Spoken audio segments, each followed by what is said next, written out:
Hey guys, so hopefully you can actually see this. Different set today, the camera's actually mounted onto my bed, so we may experience a little bit of shakiness sometimes.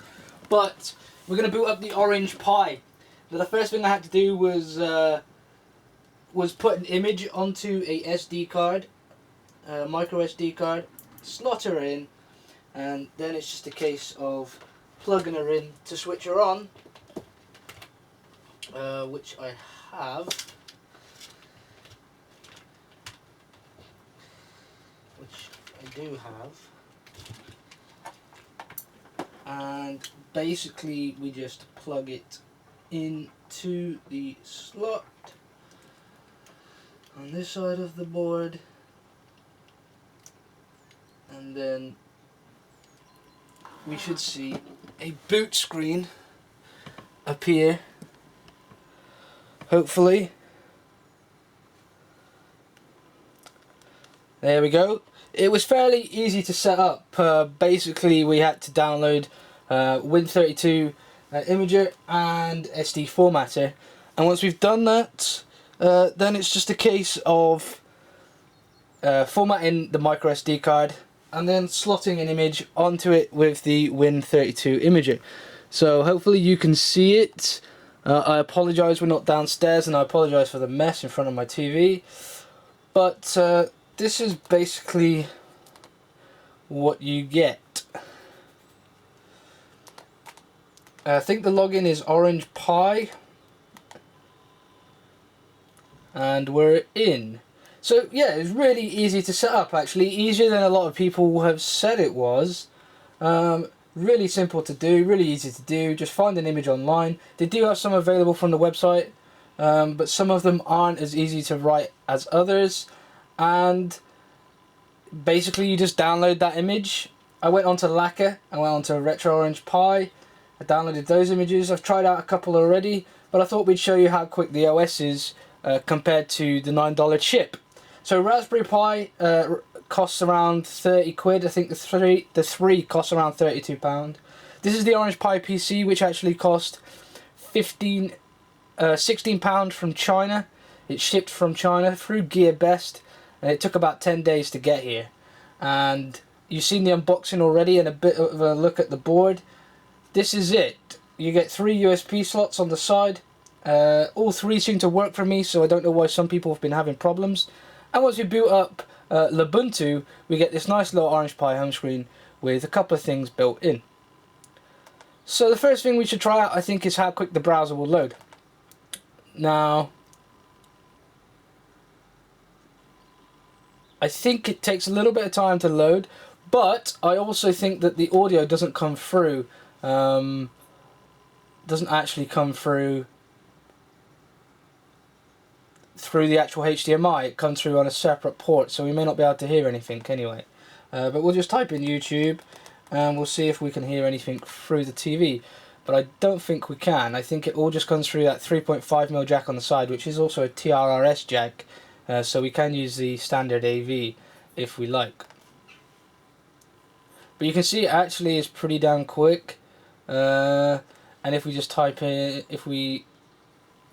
I don't know why we're going on to that. If we go back to home and we take a look at how quick a video will load, we'll just type in my YouTube account, if I can type today.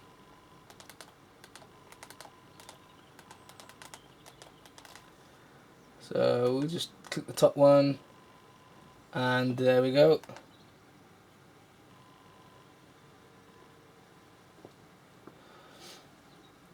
And so it seems to load pretty quick, actually. I'm not sure what video playback is like.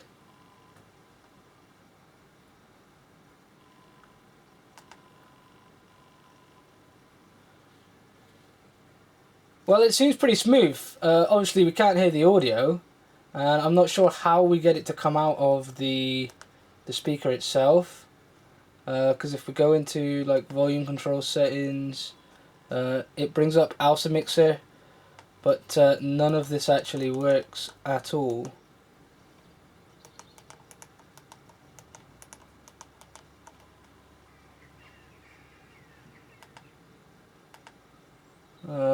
So I'm not entirely sure what we'd need to do to get sound coming through. You can see the audio line out is off. But again, I'm not entirely positive.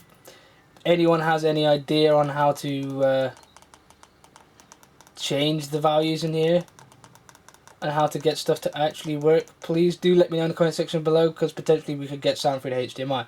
But you can see that the video actually buffers and runs really smoothly, so that's a plus already. So let's check out some of the apps on Lubuntu.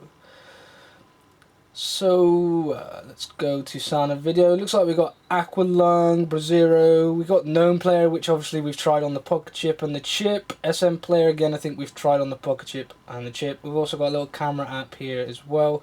Cheese, which is to take videos with your webcam. So Brasero is to copy DVDs and CDs, and Aqualung is a capless audio player. If we go into Office, we've got ABI Word, Document Viewer, which is PDFs, I guess, and Numeric, which is calculations. Internet, we get Chromium web browser built in. We also get Firefox web browser built in, Pigeon Internet Messenger built in, Sylpheed, which is an email client, and to download and share files over BitTorrent, we get Transmission, which is nice. In the graphics area, we get the webcam viewer, document viewer. We actually get nice little paint editor. So let's have a look at this paint editor. Okay. And you can see everything's pretty quick to boot up. If we go to pencil and get maybe a red. There we go. So that's nice, that's pretty cool. Loose changes. If we go up into accessories, we actually get an archive manager, a character map, disks, some managed drives and media, file manager, calculator, image viewer, leaf pad again, a terminal, which obviously we've seen, which is also here in the shortcut.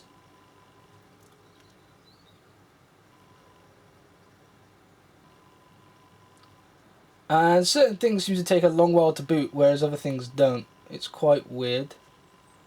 Terminal is now on there, where we can do all of our stuff that we usually do with the chip.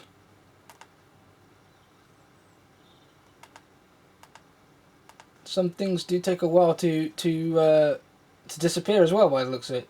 In the bottom here, we've obviously got a little keyboard logo, if you guys can see that. I'm not sure if you'll be able to with the way the camera's positioned.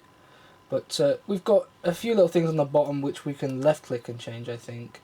But as far as it goes, that's what you get with Lubuntu. It's quite a nice little package, to be honest with you. And it looks like we can change screens as well at the bottom here if we need to. But overall, it's not a bad little package. I'm quite impressed with what you get, and it's definitely a lot quicker than the chip. But this is simply because of the 1 GB of RAM it's also got on there. It's actually got pretty decent specs. I mean, the chip has decent specs, but when you look at the size, the Orange Pi is a lot bigger than the chip. But there's just more on offer to do straight out of the box with this without having to tinker too much. You can have yourself a fully fledged desktop like this if you really wanted, and it does work pretty well and quite snappy, so it's quite impressive. So yeah, this is just a little look at what's on the Orange Pi. We'll be looking at other softwares in different videos and checking out what they do and what they don't do. If you enjoyed this video, hit the like button, and if you have something that you really specifically want to see, please let me know down below. Also, if you have any ideas on how to get the audio coming out of the HDMI, then please do comment that down below, because I've tried a few different images and I haven't had any luck yet. So if you know how to, please do let me know. And as I say, slap that subscribe button as always, and I shall see you very soon with another video, guys. Thanks for watching.